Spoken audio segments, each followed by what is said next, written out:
Hello my dear friends, I'm happy to see you back in my channel. Today we are going to learn about fun bottle experiment. So you need a bottle and a paper ball.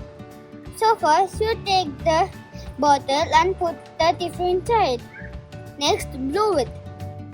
Do you think the paper ball will go inside or come outside? Ready? Let's do it.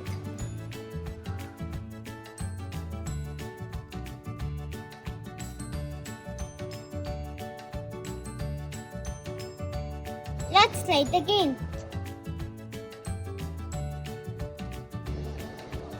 Now you see that the ball has fallen out of the bottle. Let's learn the reason behind it. The bottle already has air filled inside it. When I blow the air inside it, the air has no space. So the paper ball comes outside. So this is called air pressure. The reason behind it is air pressure. Thank you. Bye. See you in the next video.